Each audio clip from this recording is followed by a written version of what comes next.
So, hey there, everybody. Welcome to the Metagame Minute. We're going to go in new reverse, new horn order. New reverse.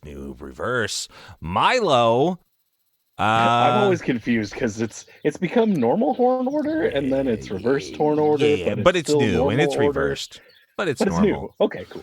But it's also it's reversed. So you had some good in the last couple of sessions. I've really noticed you've been going on a sleuth campaign and really investigating more shit than like I've ever sort of seen you do before. And I love connecting dots. Yeah. If there's a dot to be connected, I like to try to connect it. When Scory found that book, I was like, "Ooh, a children's book. There must be a kid related." And I was like, "Okay, well, it's a man, the guy we met, Flo, and he said that there was a woman trapped." And I'm like, "Oh, I wonder if they're like a couple and they like have a kid, and like this is the child's book, and maybe like the lower level, like the woman would recognize the book, and we could use that to our it's like advantage." that House in Curse of Strahd. I don't know what was going on. Yeah, I said it's like that House in Curse of Strahd. I totally, like, I mean, I'm trying to lean more into her researcher stuff. So like the second you start doing, I was like, I want to help out. And I think that's a good idea. Yeah, definitely. We have like two really strong researchers in the group. We do definitely take advantage of that. I'm glad I got to use my forgery kit on that book and that was try dope. to like trick them into talking to us. Yeah, that was a really cool idea. Yeah, that felt so good. I was like, oh wow, I've got just the toolkit for this. I can try to trick them into talking to us and see if there's anybody out there. But I guess we got them. I guess they're good because that was a pretty good roll. I think it was like 24. And I rolled really pretty poorly like all day. Yeah, but I mean, we didn't really have to roll that much. You're in battle now. Like, you know, next one is next episode is your rolling coup de grace. Anything that you're thinking as far as like the information that like I gave you with like the liquids and like anything else that you've researched? I'm really glad that it reminded me of that liquid that we found in the temple with the scorpions. I'm wondering if we could maybe use that to get the scrying orb loose. I don't think it'll work, but it's an idea at least. I want to try to get that scrying orb out. I really want one. Yeah, that would be cool. Any other thoughts before we move on to old Scory here? I want to try to do some supporty kind of stuff next round. We'll see if it works. Go old school. Go Ren. Hand out those blessings. Kind of Renny. I got to pop off my heroism. That was kind of cool. I was like, oh, frightened. I can fix that. Yeah. Have you done that before, or is this the first time you got? I haven't got to use it. That's nice. That's awesome. Yeah. That's cool. Well, shit, man. Scory.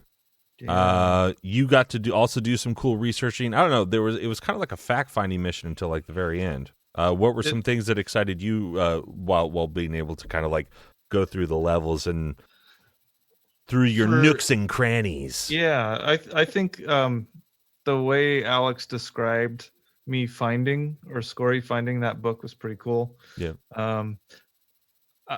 It's puzzling why there's a children's book though under such tight guard, and I'm determined that it has something to do with the king. Maybe there's a tawdry affair in Milo's theory of this being the family tower. Maybe King Henrik, is it? Henrik, yeah, Henrek. Was he getting saucy with one of them? Oh, well, no, he's just a friend of like the family that lived here, and they like hid the book to like protect it. Maybe the mages didn't know about the child, and the child is protected somewhere. Maybe even inside the tower. I don't know. I'm connecting dots. Yeah, I like it. No, that's good. Got some Pepe Sylvia stuff going on over here. Oh yeah, for sure.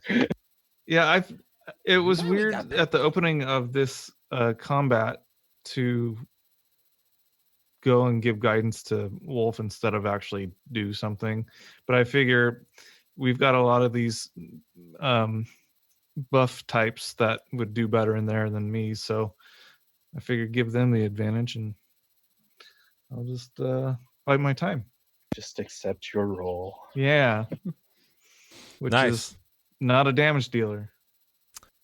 Right. Any other like things that you're looking forward to if we miraculously, if let's be honest, if Wolf miraculously murders this thing like in like one round, anything that like you're immediately want to like start to get into as far as I don't know, lore, I suppose. I'm curious about this prison that this thing was in and the plants that Alex described at the beginning that are growing and then dying off, the black and white, I think they were. Yeah. Flowers. Black and white because you're in the ethereal. It's always black and white in there. Right. Yeah. That whole thing has me a little curious, and I'm wondering what the tie is, and if it's causing any pain to this creature. But who knows if we'll get a chance. But to who ask knows? it. We'll probably just kill it instead. Yep. And I'm okay. I made peace with that. So yeah. I was really hoping that book could work. I think it did have an effect. Like, didn't seem to like it. Yeah, well, it was like shooting out things that were damaging the tower, and that kind of made me think maybe it's trying to escape. It's trying to fight back against the tower. That was my thought process when that occurred, but I don't know. Nice. DM, did we hear any of that rumbling or any crankiness out of this thing before we got to this level? Like, could we hear it approaching or anything? No, I don't think you heard any of the effects of this thing. So it wasn't acting cranky before we even got there. Yeah, we agitated. Yeah, and from the construction of this, you can notice that however this was made, it was meant to be hidden away. So the whatever effects of this were meant to be not seen or heard. Right. Nice.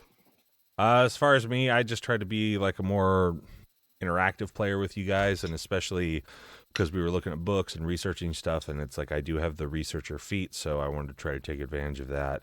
I love the halfling stuff where you're like climbing on top of people and shit, because you're just like a little guy. You're just climbing on top of like me, a big like Warforged, and Wolf, who's like I'm 2'10", so I figured like I could kind of like jump up there. Like I remember like, you know, my son being that sort of tall or whatever, and how he would just always like, well, you're giving me a piggyback right now, or like I'm on your shoulders or whatever. So I thought that was a fun little piece of business, but also I think I thought it was interesting. I know it's hard to do just because like, you know, Dash doesn't necessarily know all the lore, but I was hoping that there would be like a fun Mr. Wolf, Mr. Ball connection, and like something that they knew kind of together, and they would be friends, and they find like a middle ground type of fucking thing or whatever. I was thinking about rolling a history check for the king, and then I was like, okay, well, Wolf knows about it. Yeah. And I didn't bother.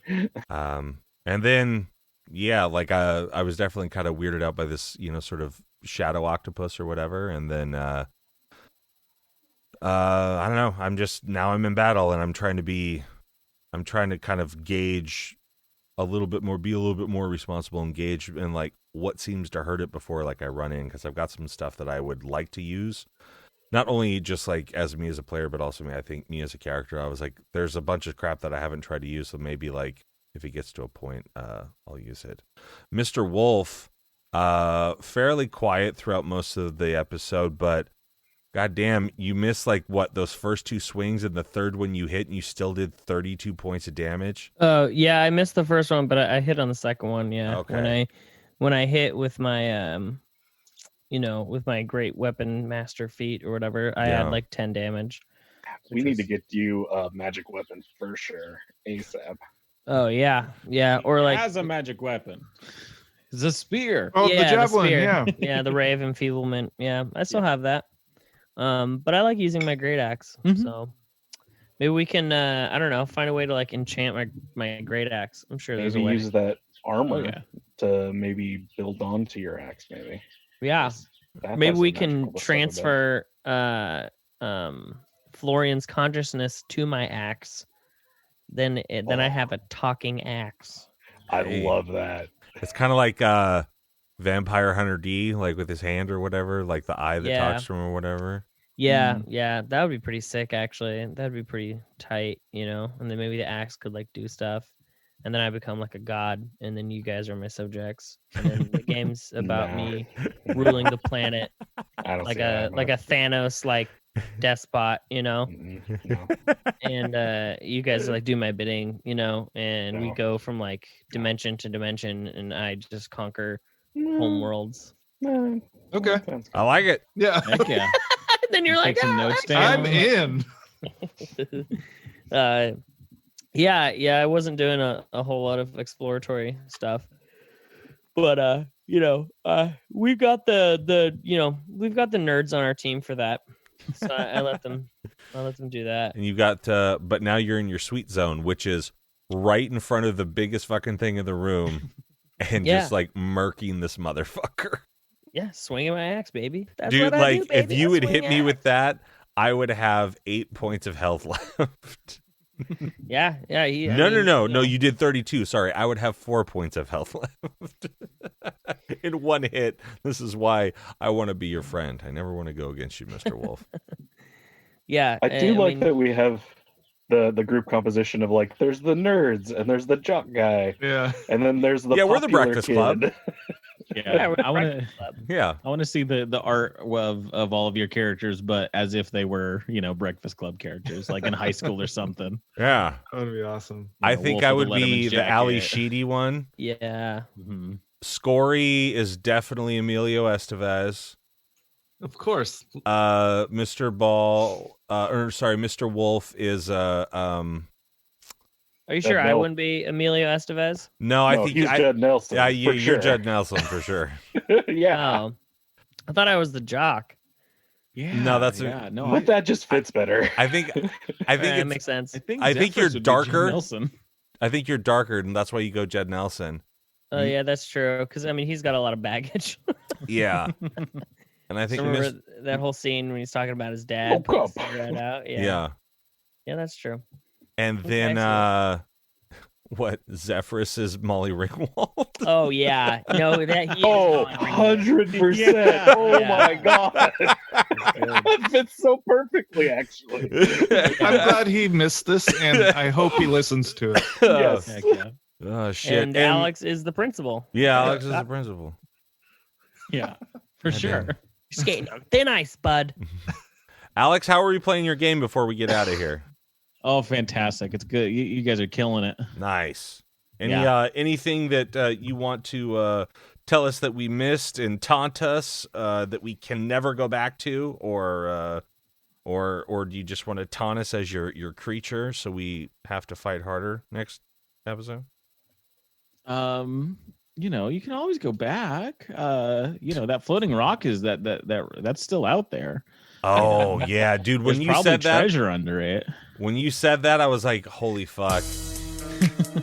I was so happy when you said that it was east instead of west. I was like, oh, fucking thank God. Anything else from everybody else before we get out of here and get started again?